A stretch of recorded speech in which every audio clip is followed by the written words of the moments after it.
Hello, my amazing children. This is Grandma Carla, and I am back with a second story from 10 Tales of Christmas. This was compiled by Lynne G. Miller quite a while ago, and these are old stories. But we heard from one yesterday that was really quite a good story, wasn't it? About a special young man lighting a Christmas candle for the Christ child. But he did it in a different way, didn't he? Okay, if you didn't hear that one, you need to go back and listen to last night's story. Tonight, we're going to start with a poem, One Night by Marchette Chute. Last winter, when the snow was deep and sparkling on the lawn, and there was moonlight everywhere, I saw a little fawn. I watched her playing in the snow. She did not want to leave. She must have known before she came that it was Christmas Eve. And there's the picture of the little fawn who came on Christmas Eve. So now we'll read our second story, which is Sing a Song of Tinsel. And Sing a Song of Tinsel was by Dorothy N. Morrison. And I'm trying to see when it was written. It's not jumping out to me right now. I'll have to look that one up later. But all of these were compiled, it looks like back in the 1950s, which was a little bit before Grandma Carla was born. So these are old stories, but good stories. Sing a Song of Tinsel. Elsa lay shivering in a cold bed, feet drawn up and wrapped in a skirt of her flannel nightgown. Cringing in the chill, rough, tough touch of the cotton blanket, she stretched her toes toward the heated soapstone, inched it closer, wrapped her feet again, and lay quiet. At last she grew warm and turned over to sob noiselessly into her pillow. Susan in the next room must not hear and wonder why she was crying on Christmas night. Through the floor register from the window below, Elsa could hear the whine of the Victrola, a sporadic crackling as her father enjoyed his bowl of holiday nuts, an occasional shout of high-pitched laughter from her mother and Aunt Laura. At least, thought Elsa, she had kept so cheerful, even gay, all the day long that no one had guessed her shame. No one, she thought, would ever know why a limp red thread would always hang from her violin. 7 years earlier, on a hot August day, an enormous tent had stood in the village park of Chautauqua. When Grandfather had offered to let Elsa, age 7, use his ticket for one of the concerts, she was thrilled. She told her best friend Sarah, but Sarah sneered. "You're not supposed to use anybody else's ticket," she said. "I have my own." "Grandpa said I could." "That doesn't matter," Sarah shook her head. "Tickets aren't meant for anyone but the person that buys them. My mother said so." "Just the same, I'm going." Elsa swallowed hard. Could it be so wrong? The next day, Elsa went to the Chautauqua with Grandmother. As they approached the tent, she held back and eyed the man who was punching tickets. He turned each one around and around, tilting his head to squint through the bottom part of his glasses. Would he notice Grandfather's name written out so plainly? She jerked at her grandmother's elbow. Maybe the man won't let me in on Grandfather's ticket." Grandmother laughed. "Guess it's up to your grandpa how he uses it." Elsa's heart pounded as Grandmother handed over the tickets, but the man only punched them with a sharp click and returned them smiling. Elsa breathed more easily. He hadn't noticed. Of course, Grandmother had known all along that he wouldn't have time to read the name on each, and now they were safely past the door. Inside the tent, Elsa marveled at the crowd of people and the buzz of excitement. When the crimson curtain at last parted, a small orchestra began to play. the first Elsa had ever heard. She leaned toward the aisle to watch the violinist, a young lady in white with a long dark curl that hung in front of her shoulder. She swayed with the music and tossed back her curl, but when she bowed at the end of each solo, she raised a graceful hand to draw it forward again. Her pieces were gay, sad, sweet, brilliant. Elsa was entranced. I'm going to play a violin. Somehow I'll get one, she promised herself. She thought about it as she trotted home beside grandmother, only half hearing the comfortable old voice at her side. That evening, after supper, she told her parents about it. My father played a violin, Mother said. He brought it all the way from Germany, but it was stolen. She sighed.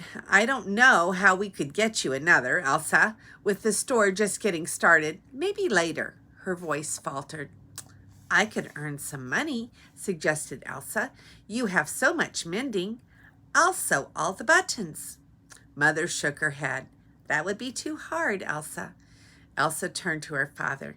Maybe I could help in the store. Father smiled at her over his newspaper. What could you do there? I can count money. I could sell things and weigh nails and measure rope and lift stoves. Afraid not, dear. It takes a man to handle hardware. He slipped his arm around her waist. Could I have some money instead of a birthday present? We might manage that. A little. I'd buy you a violin if I could, Elsa, but times are hard now. After that, Elsa did not coax, but sometimes when she was alone, she pretended to be a violinist. They had some violin records, which she played. Then with 2 yardsticks for violin and bow, she smiled and bowed for her invisible audience. One day, she was scraping away with the yardsticks when Mother came home early. Elsa, she exclaimed. Elsa dropped the yardsticks and her face grew hot. Her mother walked toward her. Do you still want to play the violin? Without answer, Elsa ran upstairs to her room, banged shut the door, and flung herself on the bed. Her mother followed. We understand, Father and I, she said. Only we can't manage it just now. You didn't have to watch me, Elsa sobbed. I'm sorry. I didn't know. Mother's eyes were full of tears. Never again did Elsa play with the yardsticks. The family often took a ride in the square, high, old-fashioned car where Father so carefully washed and greased every Sunday morning. Summer evenings they drove along the little Cedar River to watch the fireflies. In the fall, they drove through the wooded hills that blazed with red and gold. But rides through the winter snow were best of all. Snugly wrapped in auto robes, they watched the falling flakes brush against the windshield. Often, if the store had had a good week, Father would stop at the popcorn wagon. It was there that Elsa saved money. I'd rather have a nickel, she would say. Don't you want any popcorn? Father was amazed. No, I'd rather have the money. You can't be begging from others. He reached into his pocket for some coins. I won't. Not even a kernel. Please? I promise. The eager words came out in a rush. I'd really rather have the nickel. Father hesitated. What do you think, Mother? Mother sounded tired. You know, she thinks she can save up for a violin. All right, let her try. It won't last anyway. So Elsa received a nickel and held it in her palm all the rest of the ride, hearing in her heart the song of a violin. The popcorn smelled good. It sounded good, but not a kernel did she beg, nor was any offered her. Father was wrong. The plan lasted and lasted, with Elsa always waiting patiently for the blissful moment when everyone's popcorn was gone, but the nickel, warm, round, hard, was still in her hand. Slowly, her little hoard grew until she had more than $9. She kept in a small tin box, counting it out sometimes and arranging it in neat stacks of pennies, nickels, dimes, and a few quarters, and even a dollar bill. One day, Mother returned from a hurried trip to town With a shrill voice, she called Elsa to the parlor. Elsa ran downstairs and stopped in the doorway, surprised to see her mother's beaming face and the bulky package in her arms. Eagerly, Mother crossed the room and handed the parcel to Elsa. "We got it from a customer," she said. "Your $9 won't be quite enough, but your father and I will pay the difference." Hesitantly, Elsa took the package. It was wrapped in newspapers, stiff, wide at one end, but narrow at the other. She could think of only one thing that had such a shape. With trembling fingers, she untied the string and tore off the layers of paper, scattering them on the floor. With the last paper fell free, she was holding a battered, dark brown violin, its finish dull with age and laced with scratches. Timidly, she twanged a string, stroked the wood, slid her hand along the fingerboard. "Mine?" she asked softly. Smiling, her mother nodded. "You're to have lessons, too, from the new dentist's wife, and we've ordered a case from our old wholesale house." Elsa lifted the violin to her shoulder and nestled her chin into the cool hardness of the chin rest. She looked along the strings, past her fingers, past the pegs. At the end of the instrument, instead of a curling scroll, she saw a carved lion's head with open jaws. The lion seemed to smile back at her, encouraging her to try. Awkwardly, she laid the bow to a string and drew forth a scrunchy sound. "I can play it," she thought. "I know I can." She stroked the string more lightly and heard a soft tone. "Now, if I put down a finger, I'll get another note," she thought. "I've watched just how they do it." Shiny-eyed, her mother watched while Elsa experimented. She found 2 notes of a scale, then a third, and from those she built part of Yankee Doodle. Long after her mother had left the room, she struggled. The next day, she wrapped the violin again in newspaper to carry it to her first lesson. She soon found that playing took long, hard practice, but as the weeks passed into months, Elsa's skill grew. She became a fine player. "Sorry, dear, we'll have to stop the lessons for a while," your father would say when the business was bad. Then she would practice by herself until times were better. The teacher herself finally ended the lessons. "Elsa is too advanced for me," she explained. "Where shall we take her?" Mother was worried. "You might try Ted Gordon in Cedar City.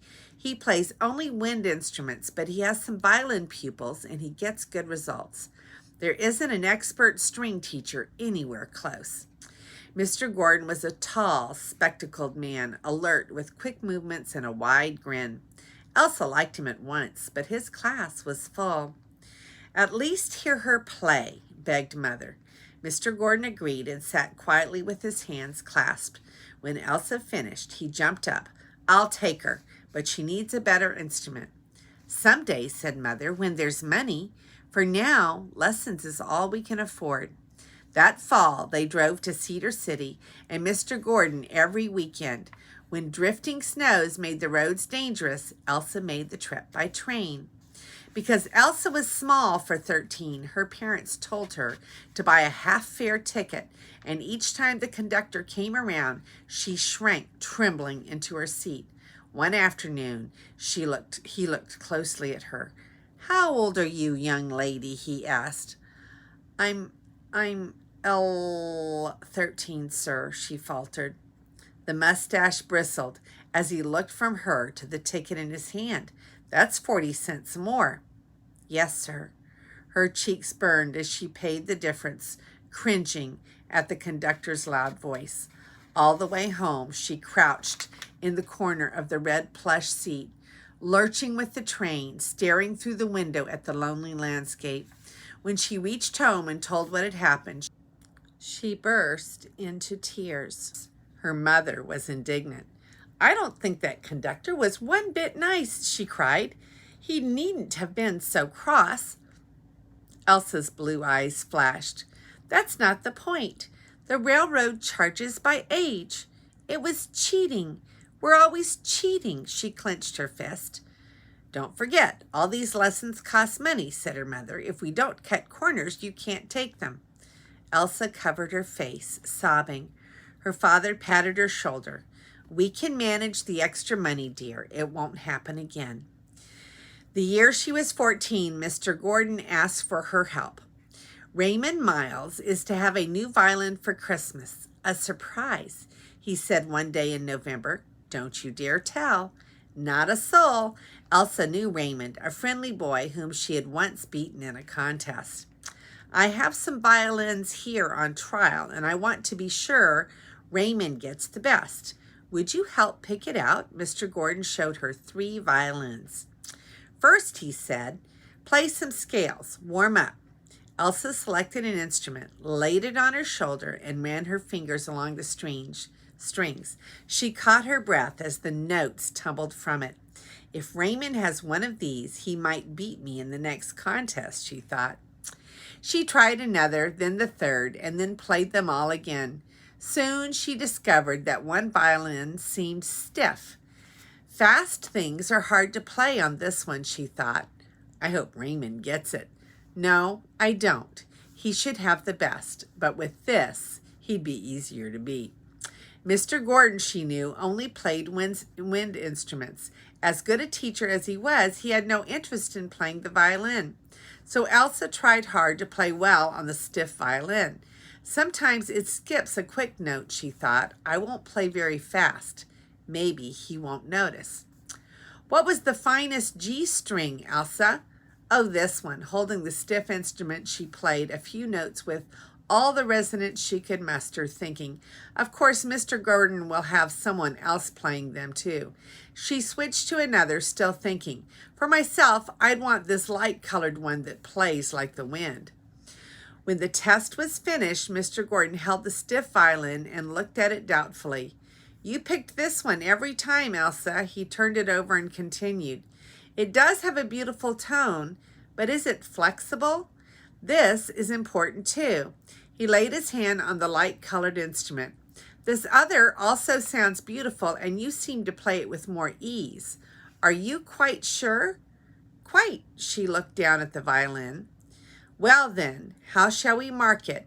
He walked toward the table, which was littered with his wife's sewing.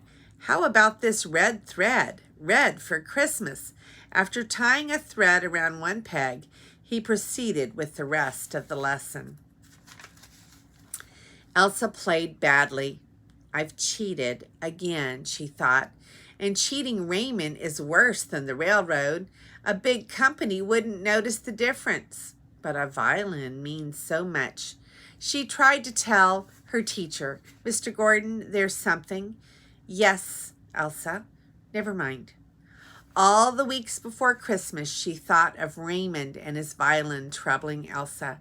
She helped string popcorn for the tree. She decorated special cookies. She tried to match her family's gaiety. You didn't tell us what you want this year, said her father. Not a doll, I hope. No, not a doll, she answered. She thought of Raymond's violin and sighed. Christmas Eve, as always, they burned their tongues on oyster stew, and they hurried to church. Afterward, everyone tramped home through the snow and merrily hung a stocking. It snowed in the night, so the morning was clear and bright. The base of the Christmas tree was hidden by a drift of packages tied with crimson bows. Colored lights glowed among the popcorn and the cranberries. Susan and Freddie squealed with excitement. See, Susan, this was Aunt Laura. See what Santa left you, a mama doll. Bend it over. Aunt Laura held the doll for a wondering Susan. There are mittens all around. That was Mother, who had knit them late at night. And what have you, Elsa? This from Father. Boots and some books? But I see another package. Seeing the twinkle in her father's eye, Elsa glanced warily where he pointed and spied a large package half hidden behind the others. Could it be the new coat she needed so badly? The grown-ups quieted their cheerful hubbub to watch Elsa open her package. She sat down on the floor beside it and tore off the white paper. As she expected, the box was from the Lamp Men's clothing store, probably the blue coat that had been in the window on sale. Then she snatched off the cover and saw what the box contained, a violin. A violin, yes, but just one of Father Christmas's jokes. A cruel joke this time. It was the battered dark fiddle with the lion's head scroll. Elsa turned away, clenching her hands, while the family shrieked with laughter. "I guess we fooled you that time," Father sputtered. "Your old violin in a lampman's coat box." His shoulders were shaking, but when he noticed her quivering lips, he added gently, "Elsa, old Santa isn't such a bad sort. Why don't you look in your violin case?" She jumped up, scurried across the room, snatched her case from the corner, and laid it on the table. With trembling fingers, she fumbled at the catch and lifted out a violin. It was shiny and new and looked very familiar. But Elsa, running her hand up to the pegs, found, as she had somehow expected, a little piece of red thread. "How shall we mark it?" Mr. Gordon had said, and he had tied that red thread to the stiff violin Elsa had chosen for Raymond. Red is for Christmas, she thought now, but Mr. Gordon picked the wrong color. He should have chosen green for envy. Silently, she stroked the strings, imagining how it would have felt to own the light-colored violin. As she glanced at her parents' beaming faces, she suddenly remembered that her father had decided to wear his threadbare overcoat for another winter, and that her mother had spent hours beside the window making over an old dress. Gently putting the violin back into its case, she rushed to her father. He patted her shoulder. "How about a tune, Elsa? Your favorite?" He nodded his head. As she picked up the violin, the red thread dangled limp. Its knot half untied. Slowly and carefully, Elsa took the ends of the thread in her fingers, and firmly she retied the knot. Then, laying bow to string, she quickly tuned her instrument and played, not too fast, while her family joyously sang, "We wish you a Merry Christmas, we wish you a Merry Christmas, we wish you a Merry Christmas and a Happy New Year." And that story was by Dorothy N. Morrison. And we learned a little lesson in that story, didn't we? About honesty and about cheating. It was a very good story, a very sweet story. So here she is going to the Chautauqua. And then that's Elsa going to the Chautauqua. Here's Elsa playing her violin. And there was the conductor who found out that she was 13.